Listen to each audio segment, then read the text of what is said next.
It doesn't happen often because teams know that there could be severe consequences if they do it. Things like under-the-table deals, sketchy trades, and sketchy signings, we won't know about it until somebody gets caught. However, in this video, we're going to take a look at several times when an NBA player or agent were part of a shady, sketchy NBA transaction. Some of these cases you're probably aware of, others maybe not. I'll go in depth and explain in detail about what happened, and you could make your own conclusion. Anyway, how's it going, folks? My name's Andy, and today, let's talk about the shadiest NBA deals ever done, at least in modern NBA history. Joe Smith. Probably the most renowned under-the-table deal in modern NBA history because Joe Smith got caught, and the Minnesota Timberwolves got severely punished. Here's the context. Joe Smith was the first overall pick in 1995 by the Golden State Warriors. But after his first few years in the league, he looked pretty good, but not exactly superstar material. Ultimately, he would never become an all-star or anything like that, but early on, the Wolves had their eyes on him, and apparently they thought he was really freaking good. So good, in fact, that they offered him an illegal contract. They broke the rules just to sign Joe Smith. In 1999, in the midst of the NBA lockout, Joe Smith was a free agent, and a lot of teams were interested in signing him. It was speculated he'd get a contract worth at least $80 million, because he recently turned down the Warriors' extension offer of $80 million. Surely, if he turned that down, he's looking for something more, something better, right? Wrong. In the 1999 offseason, he signed a measly one-year, $1.75 million deal with the Timberwolves. It was well below his market value. That's the type of money a benchwarmer makes. Why did he sign such a lowball contract? Everyone was confused. The fans, the front offices of multiple organizations, they had no clue why he did that. To give up $80 million to sign a one-year, $1.75 million deal? Then, about a year later, Smith's agents had a falling out, and during the process, documents of his illegal agreement came to light. This is what happened. Quote, "As it turns out, Smith and the Timberwolves had an under-the-table agreement in place, where Smith would sign 3 one-year deals for very little money, allowing the Timberwolves to acquire his bird rights, which would allow them to go over the salary cap to re-sign him. He would have then been rewarded with a lucrative contract that would have paid him up to $86 million. This arrangement, of course, was highly illegal, and the sanctions came down hard on the Timberwolves when the league found out. The punishment was heavy.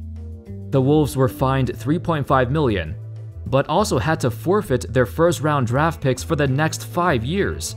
From 2001 to 2005, they lost all their first-round picks, although they did negotiate and got their 2003 pick back. Kevin McHale, the GM, denied that he knew about this illegal deal, and then claimed that other teams did it all the time. He was forced to take a leave of absence, and Wolves owner Glenn Taylor was suspended for a while. But the worst part was, losing all those picks severely hampered the Wolves' rebuild. Keep in mind, this was when Kevin Garnett was absolutely dominating. He was in the middle of his prime, the best years he's ever had, and yet the Wolves had no chance to build around him because they lost all their picks. This shady deal essentially wasted the best years of a legendary player. It makes you wonder, the only reason the Wolves got caught was because Smith's agents were a bunch of loudmouths, and they had a falling out. The documents were only revealed because of that mistake. It makes you think, what other teams have pulled off under-the-table agreements, but nobody knew about it? Andrei Kirilenko.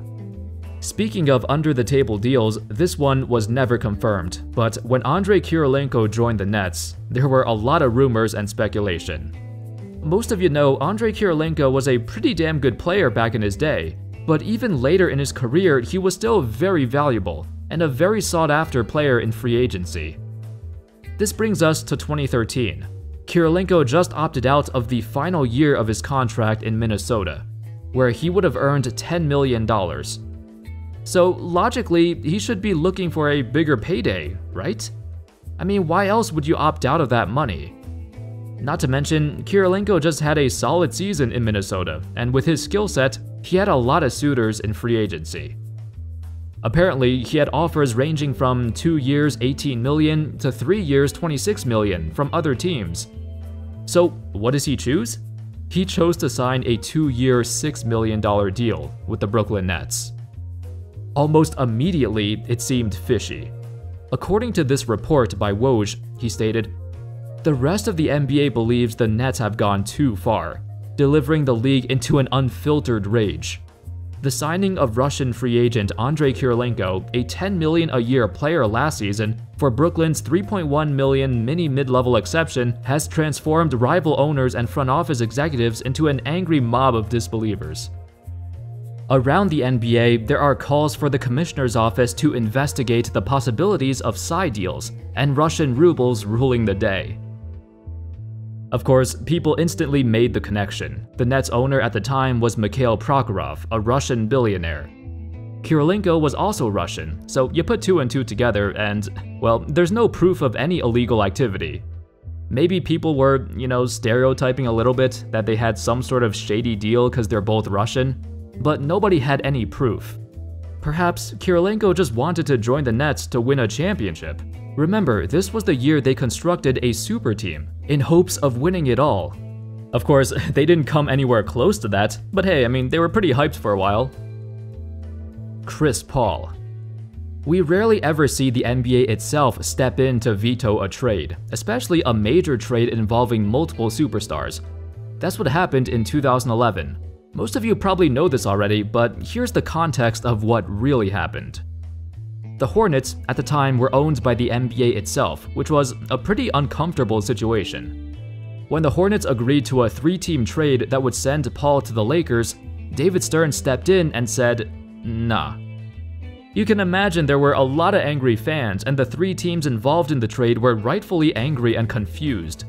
Stern explained, "In the case of the trade proposal that was made to the Hornets for Chris Paul, we decided, free from the influence of other NBA owners, that the team was better served with Chris in a Hornets uniform than by the outcome of the terms of that trade." Initially, everyone was like, oh okay, it seems better for them to keep Chris Paul anyway. But then, David Stern literally agreed to trade him to the Clippers 4 days later. So he wasn't staying in a Hornets uniform regardless. Fans felt like it was a jab to the Lakers. It was speculated that the league did not want the Lakers to be too good. I guess it's kinda reasonable because the NBA owned the Hornets, so they could do whatever they want. It was also controversial because before the NBA became the new owners, they told GM Dell Demps he had autonomy over any transactions. He was allowed to make decisions by himself, which it was clearly not the case because his trade got vetoed. Stern kept contradicting himself too, first saying that he wanted Paul to stay in New Orleans to help the sale value of the franchise to find a new owner, but then he traded him away anyway. It was a huge mess, an unprecedented failure of a trade with a lot of broken promises. The Marcus Morris and Davis Bertans dilemma. This was a very recent one that didn't get much attention. In 2019, Marcus Morris was a free agent and he agreed to a 2-year $20 million deal with the San Antonio Spurs. They had a verbal agreement and everything seemed good to go. But in order to make cap space for Morris, the Spurs had to let go of Davis Bertans, a guy who Popovich really liked.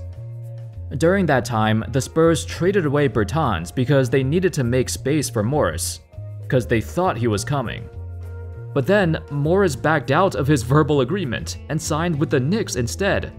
So not only were they furious and called Morris unprofessional, but they also lost Bertans for nothing. Instead of having one or the other, the Spurs ended up with neither. All because of the false assumption that Morris would sign with them. We saw things like this happen before. Remember Carlos Boozer back in the day? He verbally agreed to stay in Cleveland, but then left for Utah. What makes this Morris situation controversial, it centers around his agent, Jason Rain. Rain apparently has a history of committing his players to a team, but then backing out and screwing the team over. Rain also represented Nemanja Bjelica. Back in 2018, Bjelica had an agreement to join the Sixers, but then he backed out, claiming he'd go back to Europe to play. Then, a few days later, he signed a deal with the Kings, which put the Sixers in a bad spot. Then, there's Bogdan Bogdanovic, whose agent is also Jason Rain. He had a very strange fiasco in the 2020 free agency, supposedly having a deal to join the Bucks in a sign-and-trade with the Kings. It was even reported by numerous sources that he did in fact get traded to Milwaukee and was on terms to sign a contract. Then, Reign pulled him out of the sign-and-trade, and then the Bucks got accused of tampering, as other teams who were interested in Bogdan accused the Bucks of not allowing Bogdan to talk to other teams. Yeah, it was a big mess. Once again, this all leads back to the same guy, Jason Reign, the same agent who represented everyone I just mentioned. The thing is, most of these players are not superstars, so people generally don't care much about role players backing out, but it's still very sketchy. Greg Popovich mentioned that Reign was super unprofessional and greedy. The way he does business is frowned upon among the NBA landscape. Hopefully, stuff like this doesn't happen again, but I doubt it. There's some sketchy agents out there.